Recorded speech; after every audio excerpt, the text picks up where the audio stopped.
Hello and welcome everyone in another episode of Researcher Celebrities powered by Empowering Science Foundation.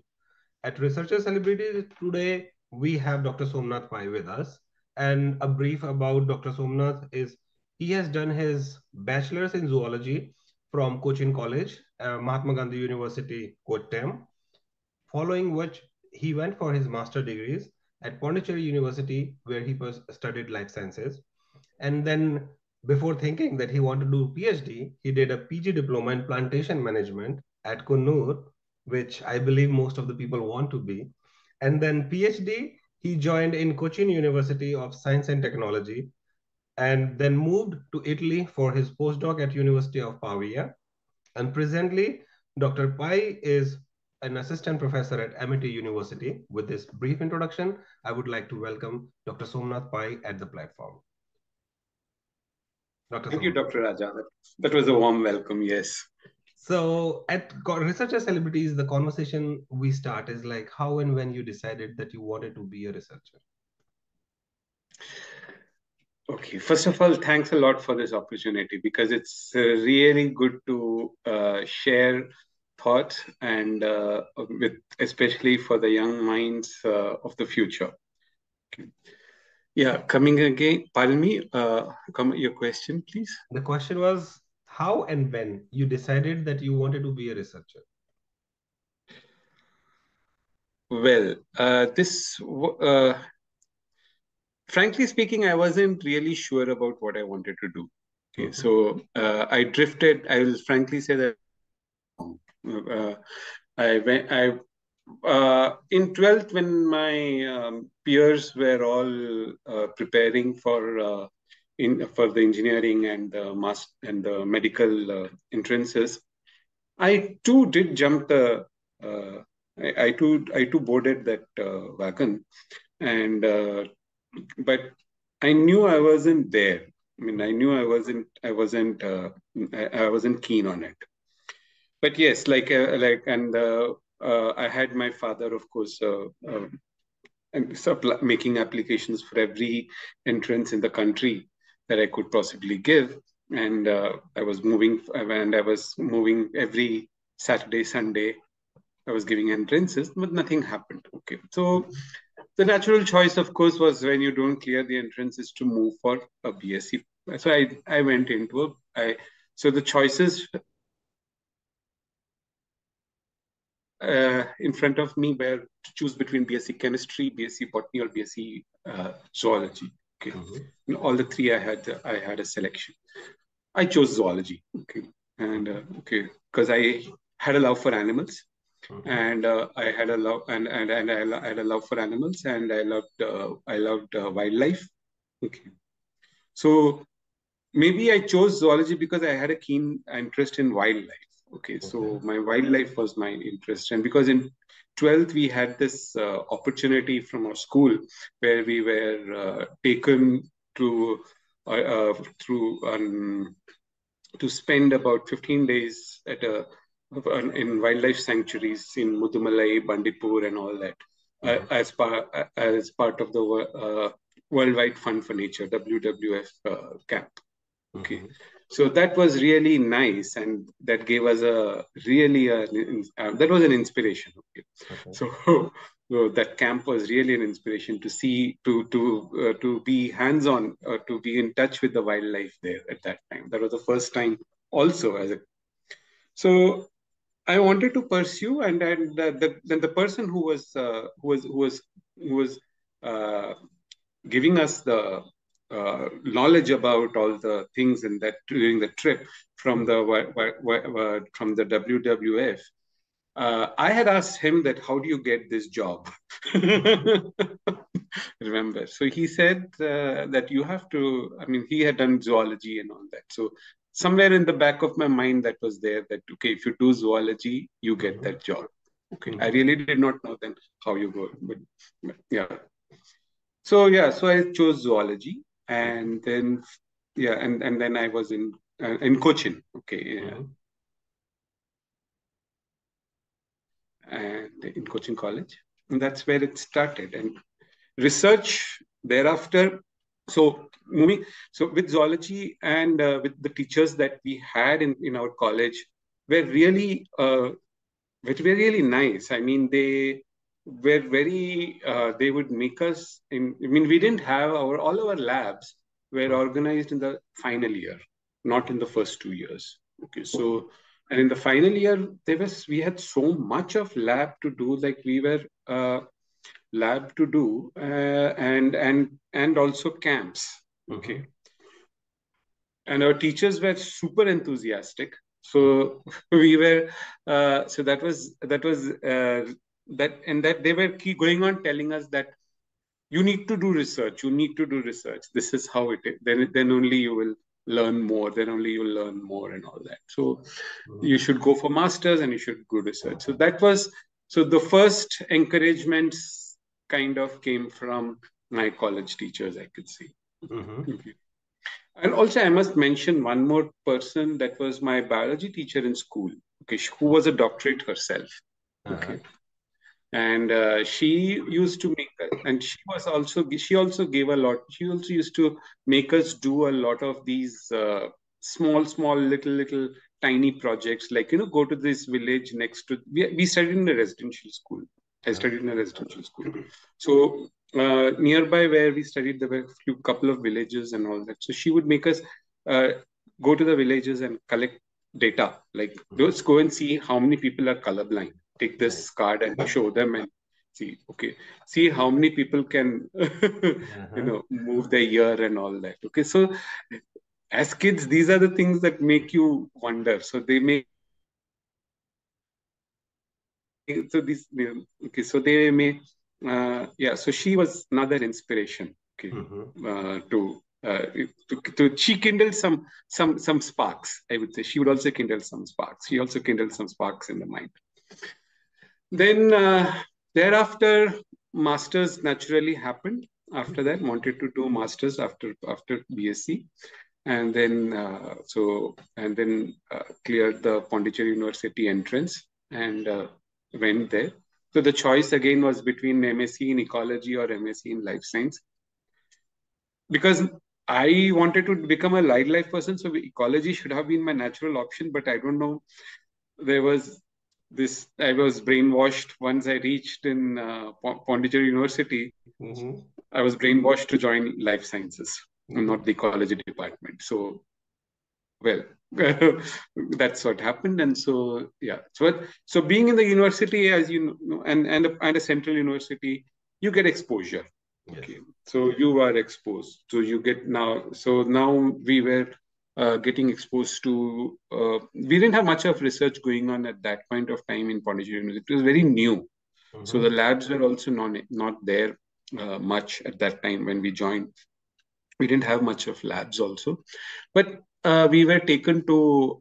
We could go to VCRC, Vector Control Research Center, an ICMR research institution there, or JIPMER, or Anna University campus in Chennai. Okay. And also some summer internship at Indian Institute of Chemical Biology in Calcutta. Okay. So these kind of these little opportunities gave insight as to what a research life, and interacting, of course, with the scientists there. Okay. They gave an insight as to what a research life would be. Okay. So that was that. Then I thought, okay, fine, let's go ahead with the research plan. And I thought I wanted to go abroad. That was because many of my classmates were also going the GRE way and going to US and all that. So somehow I wasn't keen on US, so I wasn't in the GRE mode. Okay, and few other countries, and I saw an Australian, and then so somehow there was an Australian government ad where they were advertisement in the newspaper. I saw, which I applied, and went through the process of the selection process. Applied that, but unfortunately, I could not make the first cut. Okay, so it was the second cut that I could make, and that the second cut meant that I wouldn't. I would have to. They would provide me a fellowship after my first semester result there. So the first semester had to be supported. Okay. Self-supported. Okay.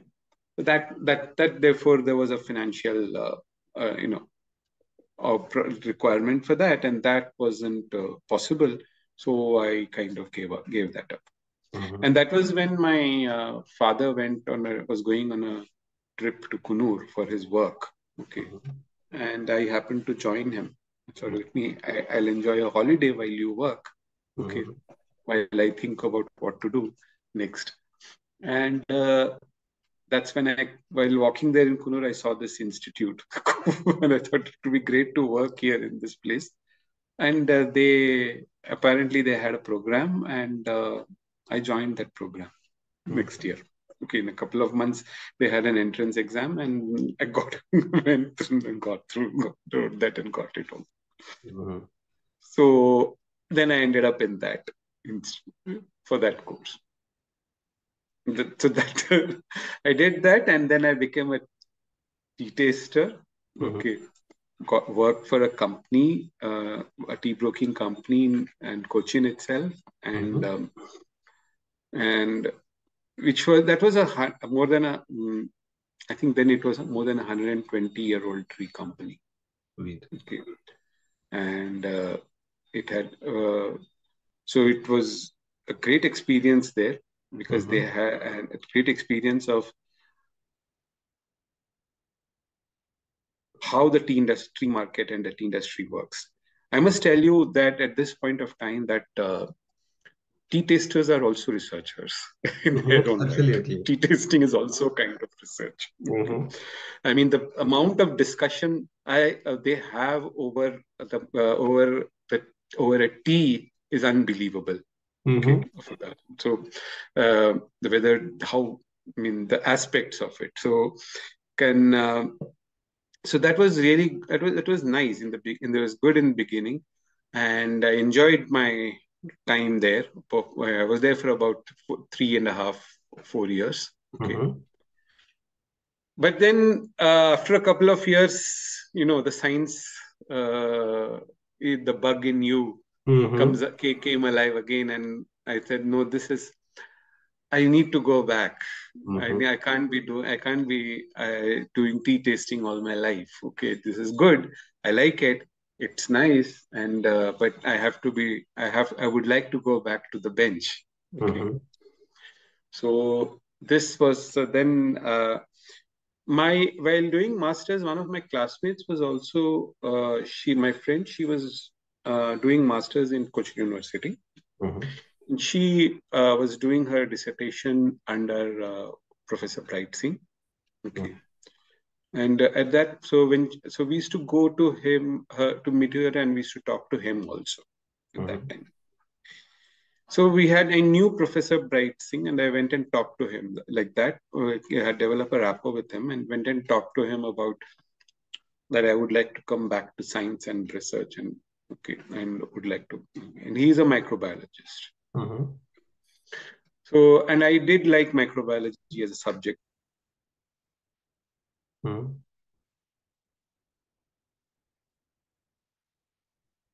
Seems like we have an internet connection problem here.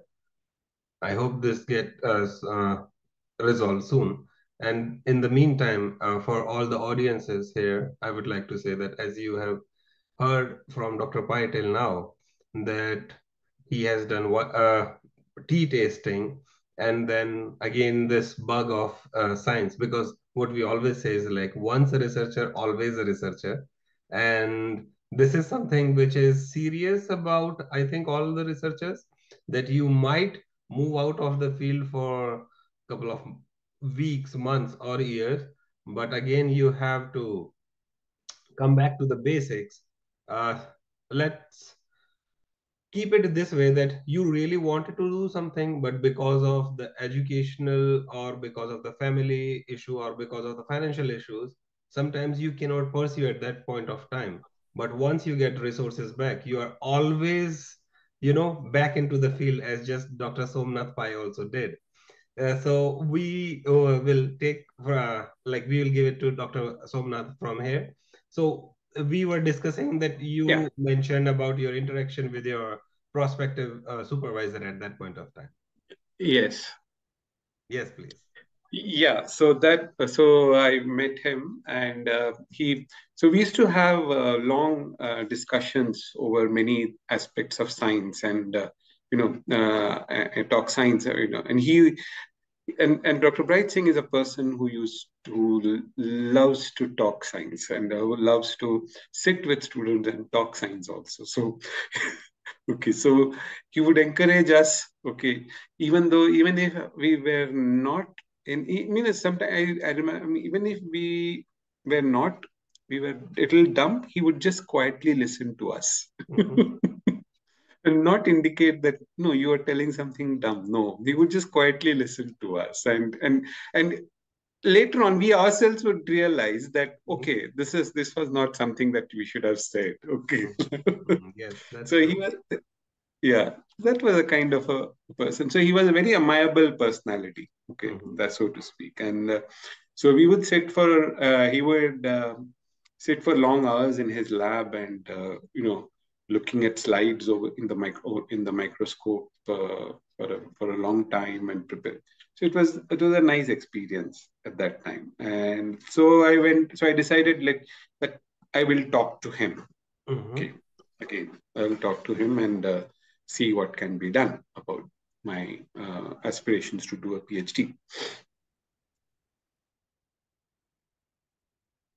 And but because I was in a good job and earning pretty well, he was hesitant. He said, no, you should not. So he discouraged me and discouraged me and discouraged me for nearly 2 years. Okay. Okay. But every other evening after work, I would visit him. Okay. Because I knew he would be sitting in his lab even after office hours. Okay. So I would sit with him till till he would leave around 7 p.m. or 7:30 p.m. From the lab. So I would sit with him and talk to him. So I was pestering him, like, I want to. Okay. So every other evening I would visit, and on Saturdays or Sundays I would visit him also, because he would be coming to the lab on Saturdays or Sundays also. So I would visit him as and when possible on those days as well. So I used to pester. I literally pestered him into taking me, and finally. Then I told him, I worked him out that, look, don't worry about if it's about supporting myself financially. Because by that time, I was past the CSA GRF age. Although even if you clear net, it didn't help because I was past the age of GRF. So therefore, CSA GRF fellowship was no longer an option. Okay. So even though he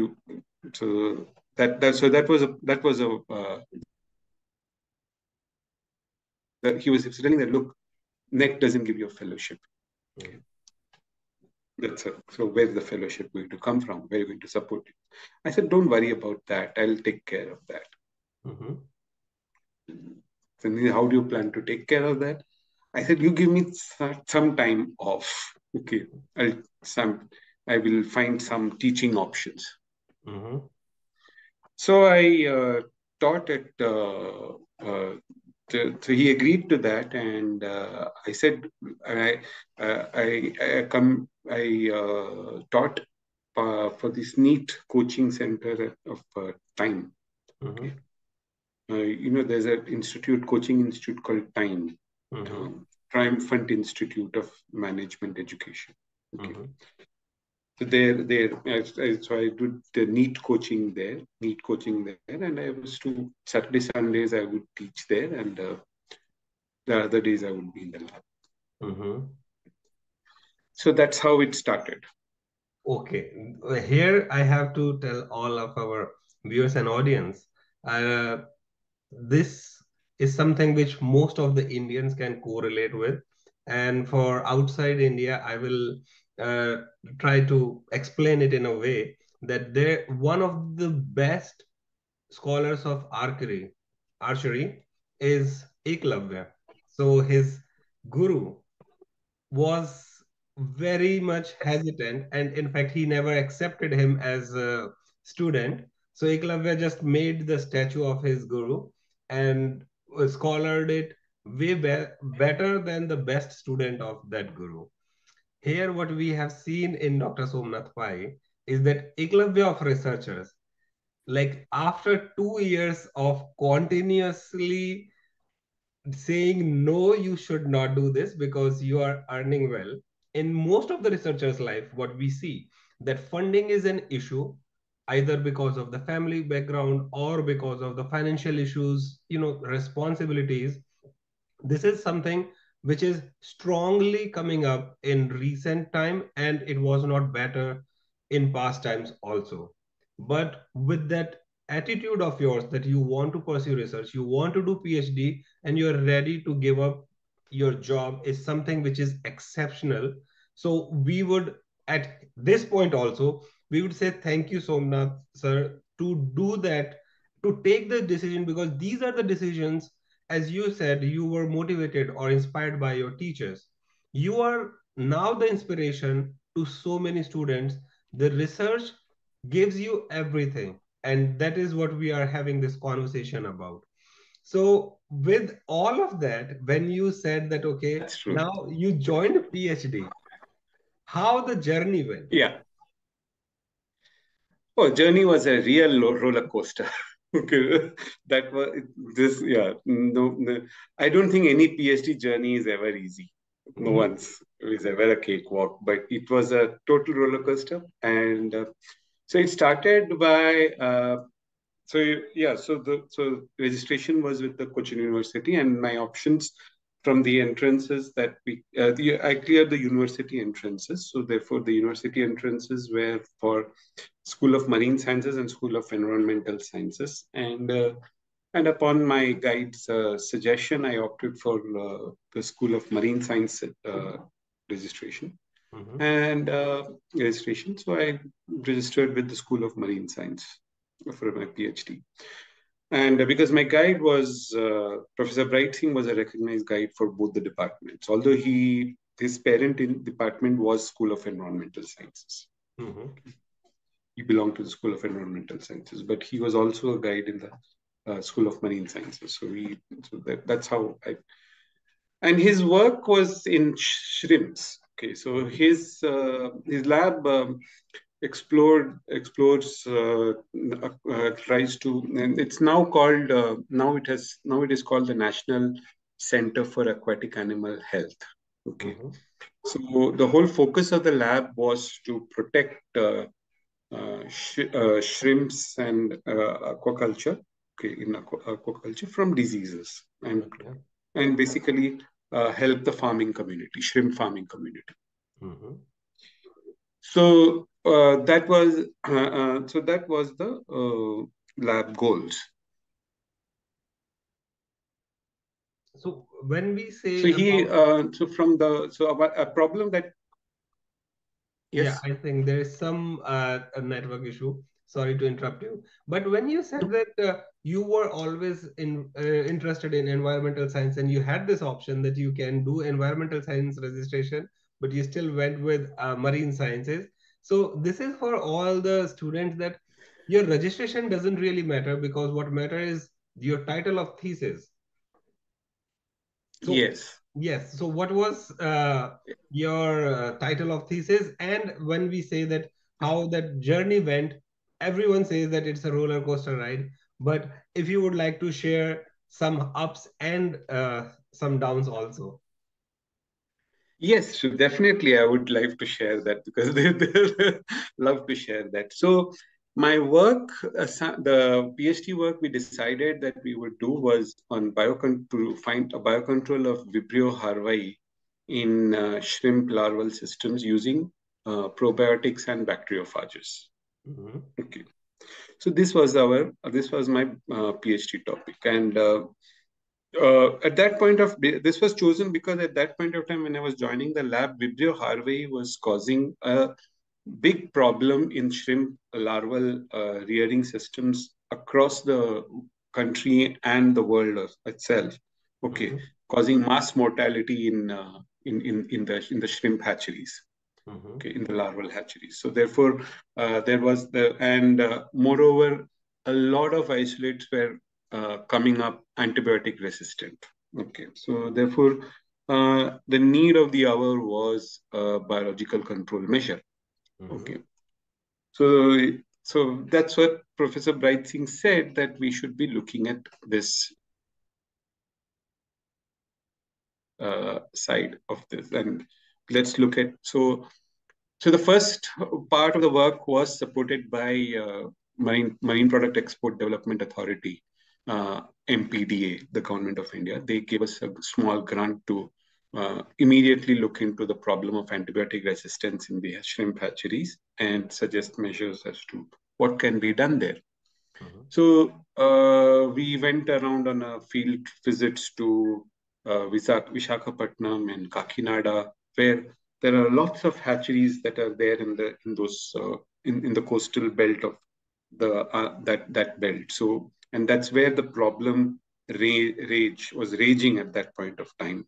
Hatcheries were simply closing down because they were unable to rear anything.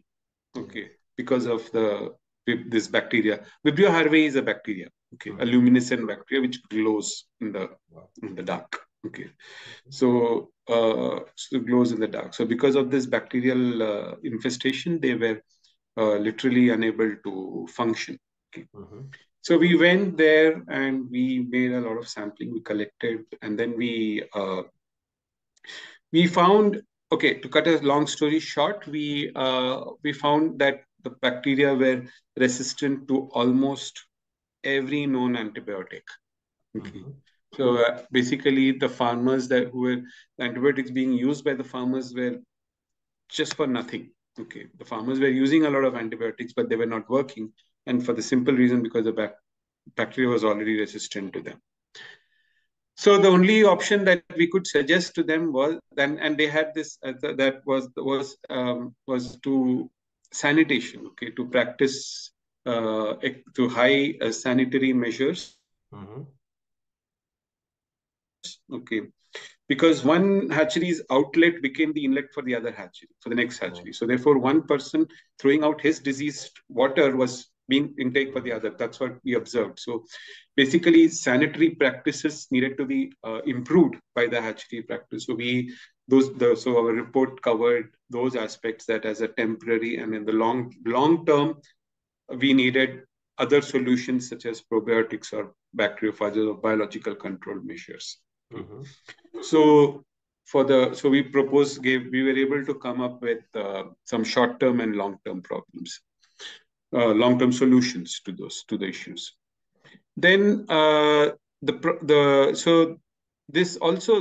we also in Bright Singh Sir's lab, we also wanted to be in touch with the farming community, because that would give us a really what to say, we would see what is happening in the field and allow us to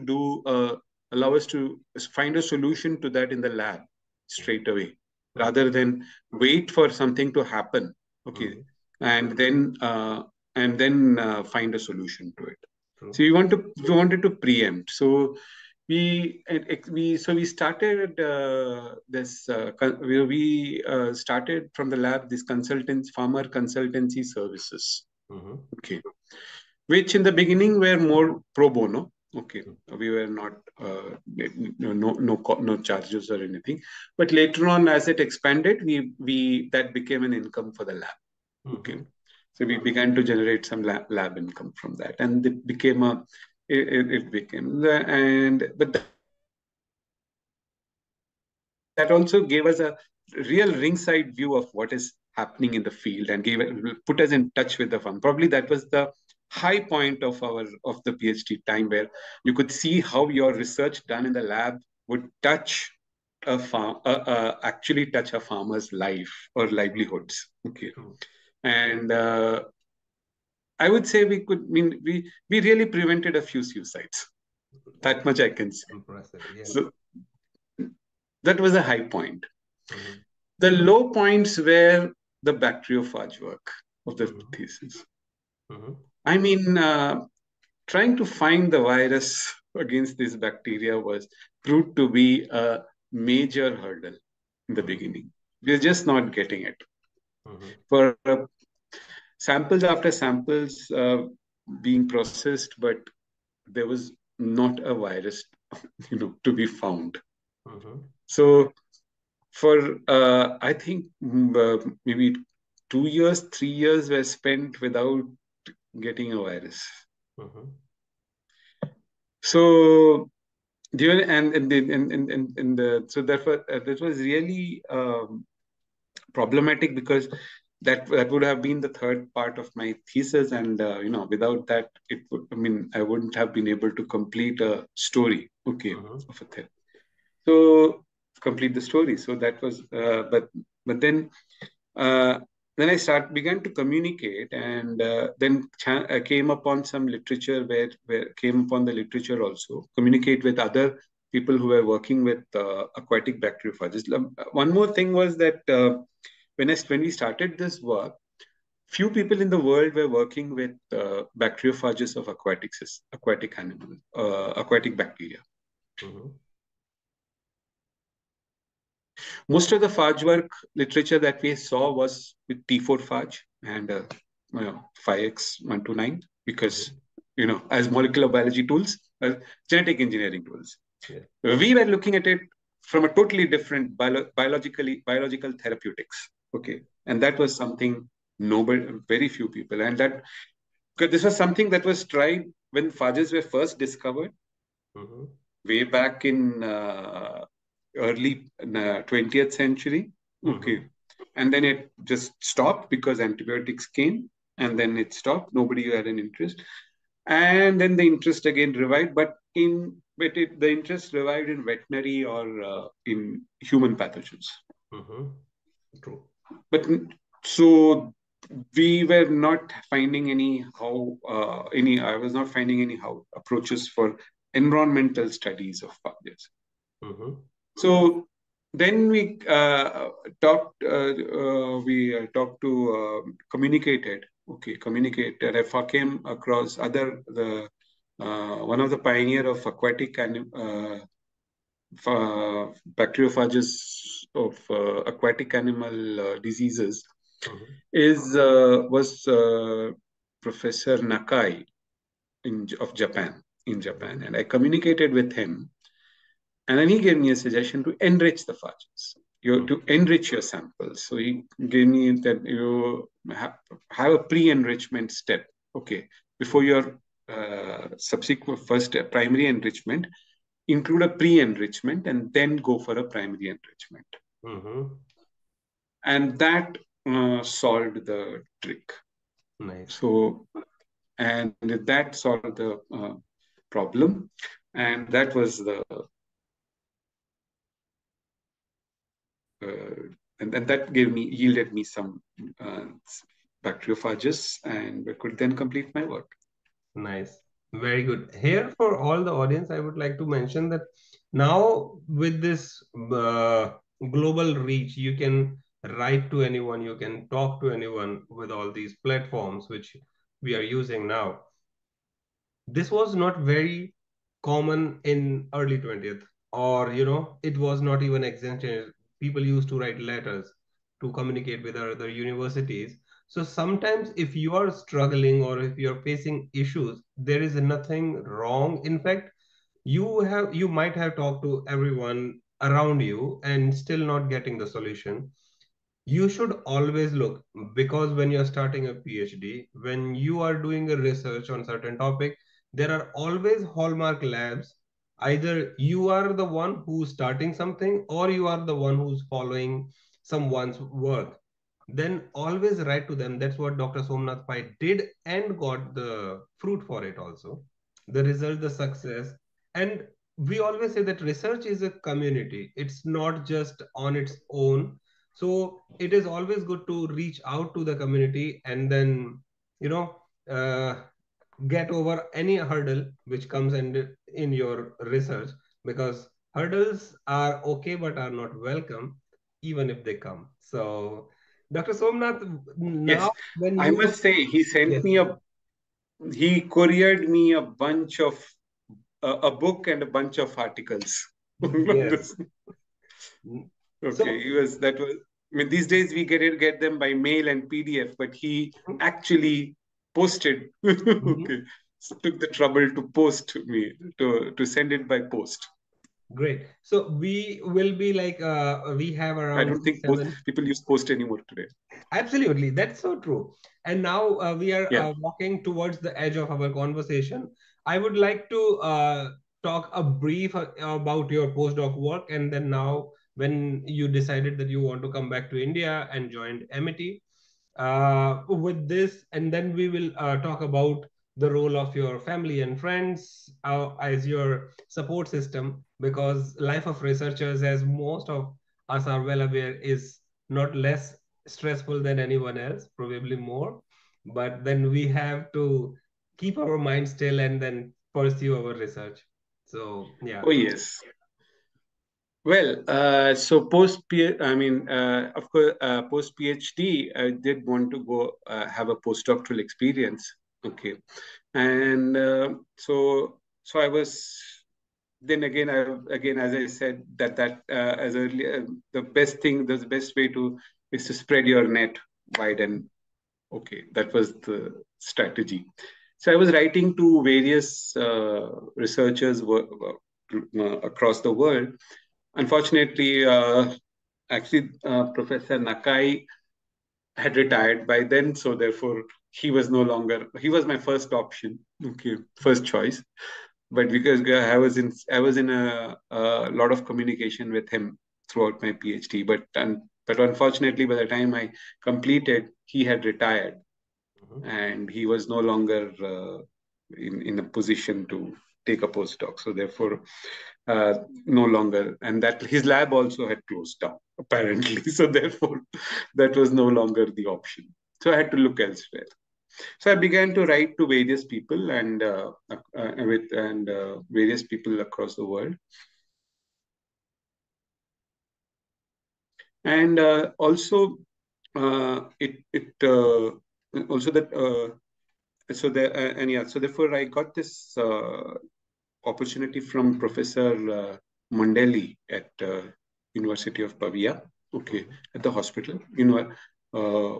For who he's a medical professional at the hospital, at the Department of Infectious Diseases and the hepatology laboratory in the hospital, Mhm.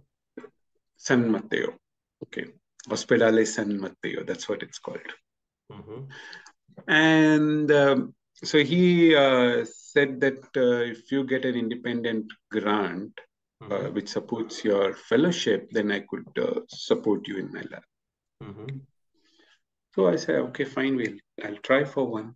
And so that's how looking for various postdoctoral fellowships that allow you to work in Europe. Mhm. I chanced upon this European Association for the Study of Liver. Mhm.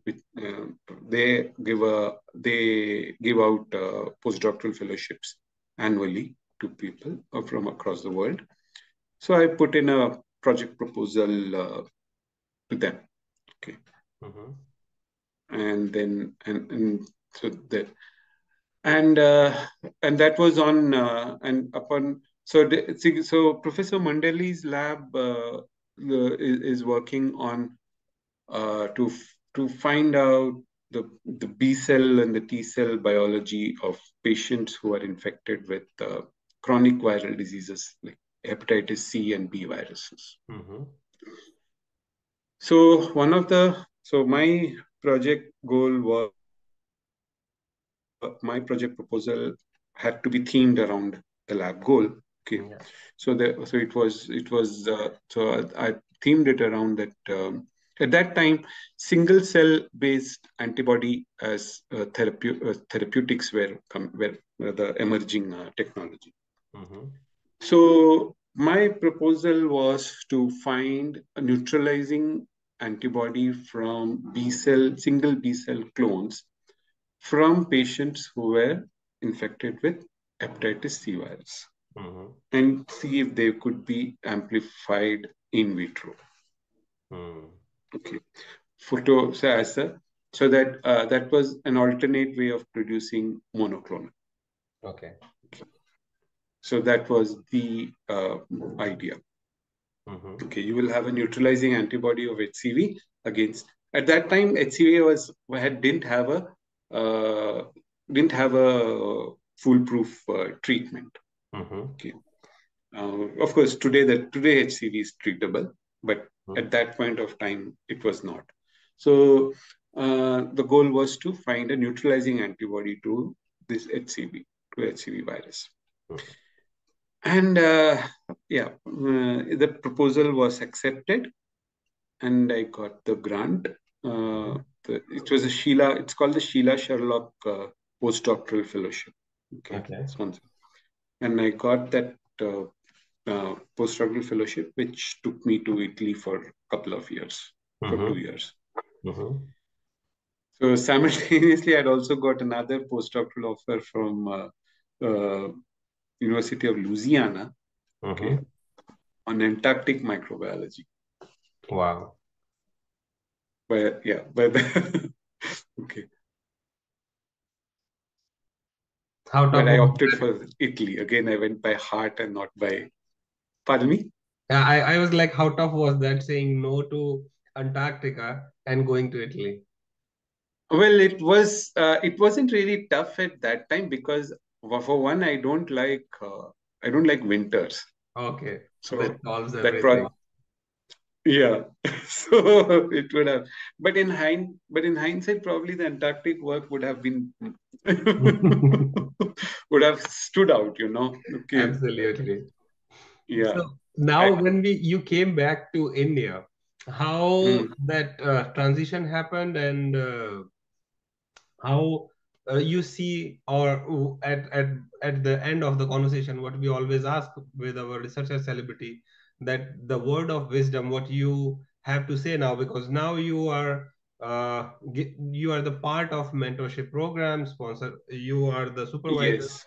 Getting people get done their PhD. So this was most of about your PhD and experiences, and now how you are enjoying your ride as a mentor.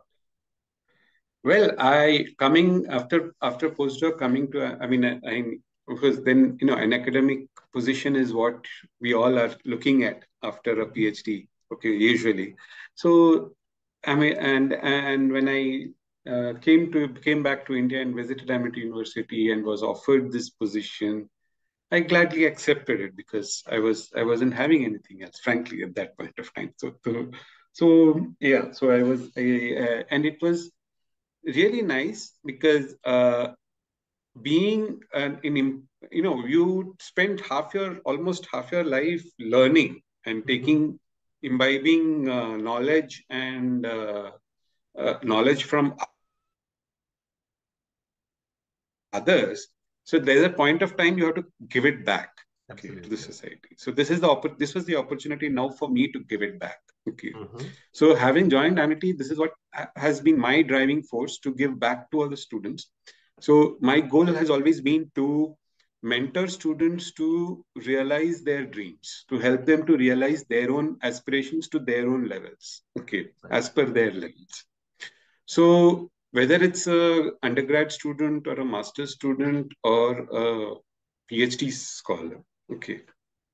So each has this has shown me that each has its own nuances, and you have to deal with each person in a different way. True. Okay, then you can't have the same uh, barometer. You can't have the same rule for everyone. You can't. Okay. So you have to deal with each person as an individual, and that has been my endeavor. Okay, and that has been I have been striving to help each student to realize their goals. Okay, that has been my driving force, and yes, so it's been pretty good, and so you do get and you are doing a good job when students have reached their positions, and they are connected to you even after that. Absolutely, that is true. That is Yeah, absolutely true. that's it. Yeah. So now, at the end of the conversation, we would like to thanks. Like more than that, what we can do is like the researcher celebrity platform were fortunate enough to have you as our celebrity today. Here we celebrate the research, and that's the reason why we named it as researcher celebrity. And what Yes. we have seen, your passion for doing research, and now what we expect is the same. Your students are also getting these vibes and spreading the network of research Indians doing either in India or abroad. Oh Thank you yes, very our much. goal is to send them everywhere.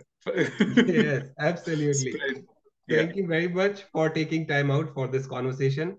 And I would like to ask all of our viewers and audience, if you want to write to Dr. Pai directly, you can write it to him. Or if you want Empowering Science Foundation to help you in making connections or getting your answers for the research questions or your networking, we are more than happy to help. And with this, please stay tuned for another episode of Researcher Celebrity. And thank you, Dr. Somnath Pai. Good luck for the future research. Thank you very much, Dr. Raja. It was a wonderful experience, and it's really nice. It was really nice speaking to you. Okay. And I hope this ignites a few minds. Absolutely. We are sure about Yeah, it, sir. Thank you very much. Have a good one. that's